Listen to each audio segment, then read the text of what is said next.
Welcome back. This is a continuation of Unit 2, worksheet number 10. This was the last page. That is just a review. So number 1, we want to factor. So I'm going to work this one out using the AC method, and then I will also do the shortcut. So we need to take 3 times 8. We need the factors of 24 that add to negative 10, negative 4, and negative 6. So if we factor using the AC method, factor by grouping,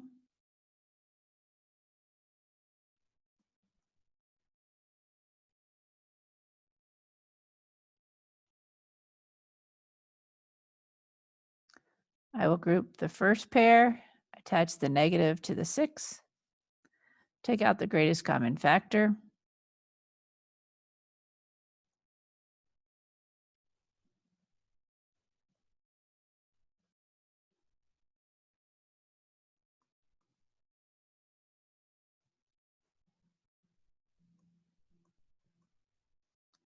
and set each factor equal to 0. Now, if you wanted to do the shortcut or the slide and divide method, or bottoms up, it's all the same. We would write our factors and then divide by A. And if it doesn't simplify, we bring it up.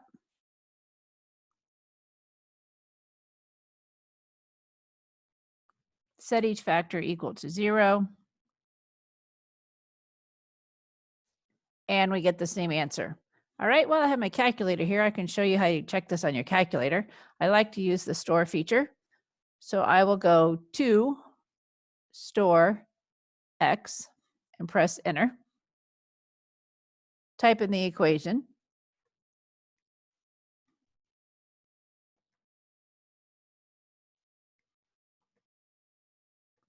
And press enter. So I know that it is equal to 0. And then I want to make sure 4/3 is correct. So I'm going to type in 4/3, store that in X and press enter. Go up and highlight my previous equation that I want to check it in. And the answer is 0, so I know both of my answers are correct. All right, moving on to number 2. This is an absolute value. You need to isolate the absolute value. So we'll isolate the absolute value by adding 2 to both sides.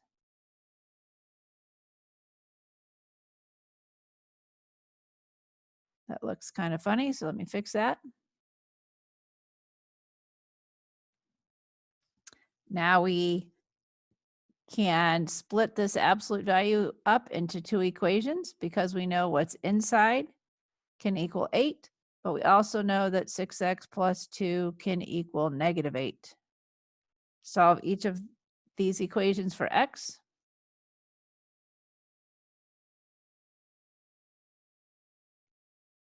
X is equal to 1.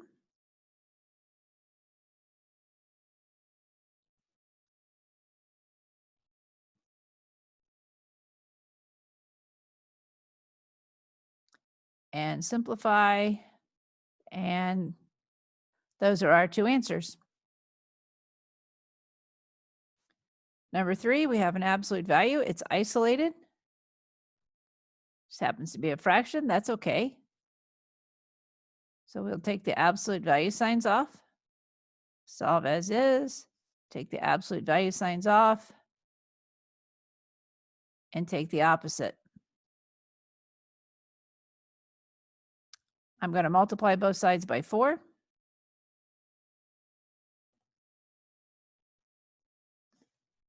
Add 5 to both sides.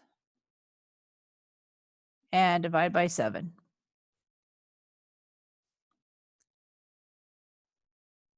Multiply both sides by 4.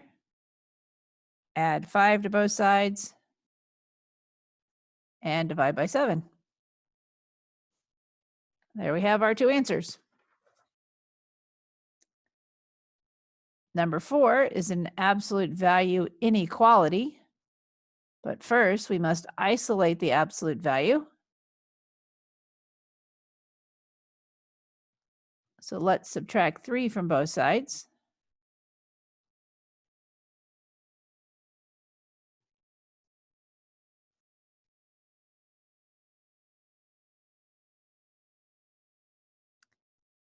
Now we need to divide both sides by 2 to isolate the absolute value.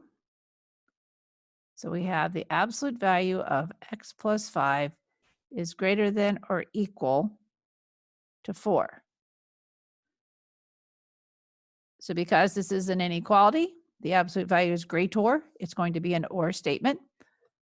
Take the absolute value signs off, flip the sign, take the opposite, or take the absolute value signs off, solve as is. Subtract 5 from both sides.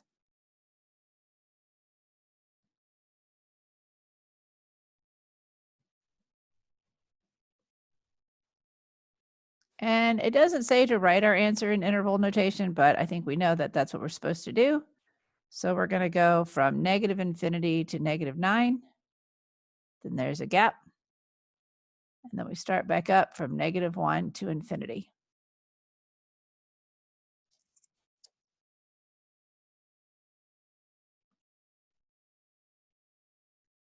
Number 5, we have an absolute value is less than. It is an and statement.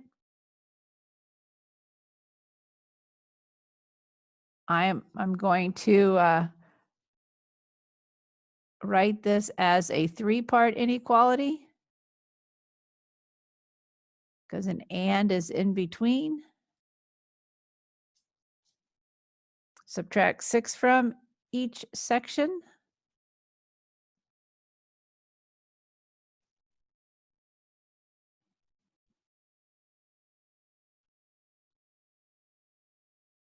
And divide by -4. And when you divide an inequality by a negative, reverse the inequality signs. I'm going to go ahead and simplify -22/4. That will be a positive 11/2. And I'm going to simplify -10/4. I'm going to write this in ascending order.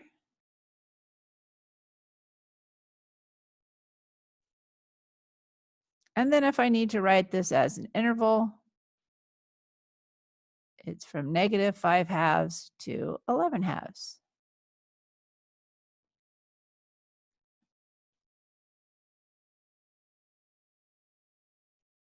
Number 6, we want a single fraction on the left. So they have the same denominator, so we can add 1/x plus 2/x is 3/x, and that needs to equal 3/7. Well, the only way these two fractions are going to be equal is if x is equal to 7. All right, number 7 is a real stretch. We used to teach it in this course, and we have decided to save it to Math 136. But if you went ahead and worked it out, your answers are -1/2 and 2. I'll leave that one for the next class. And number 8 is our review of functions. Whoops, sorry about that. Review of functions.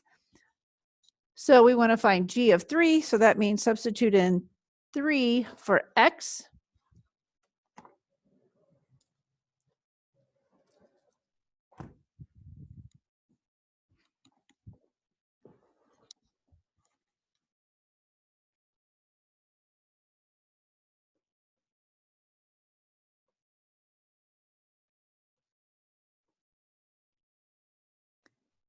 And we'll simplify this. 3 squared is 9. 9 times 3 is 27.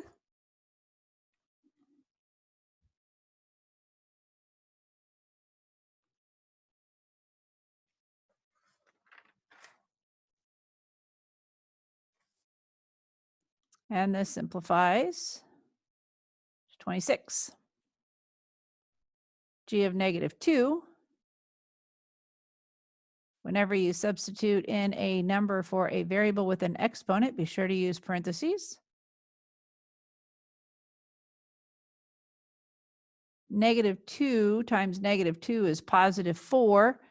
4 times 3 is 12. -2 times -2 is a +4.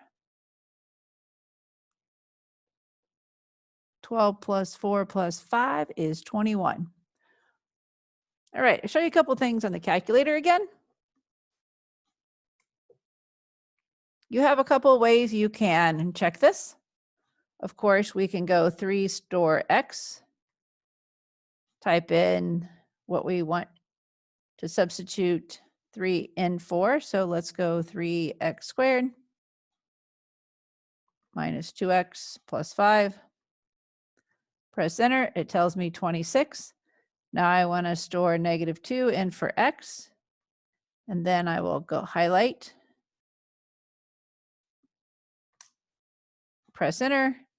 I've stored -2 in for x, press enter, and it tells me my answer is 21. If you're familiar with the table, you could also use the table.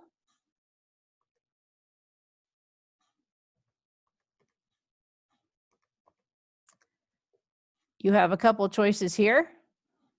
You can start at 0 and then scroll down to 3, and you can see your answer is 26. And then you can scroll up to -2, and you can see your answer is 21.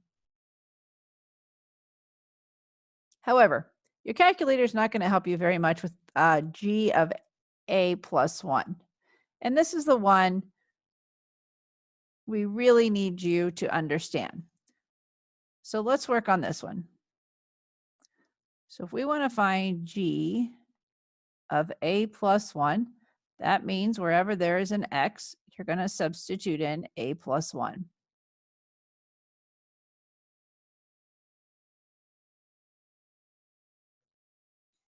Now recall, and I'm going to do my work over here on the side, that a plus 1 squared is equal to a plus 1 times a plus 1. So if you multiply that out, a squared plus 1a plus 1a plus 1 simplifies to a squared plus 2a plus 1. So we're going to take 3 times a squared plus 2a plus 1 minus 2 times a plus 1 plus 5, distribute and combine like terms.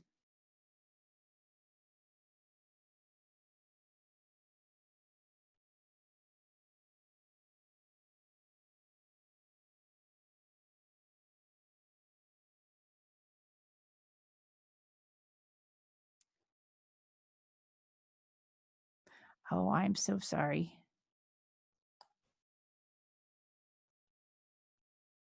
All right, there we go. All right, so let's combine like terms. We have 3a squared. We have 6a minus 2a.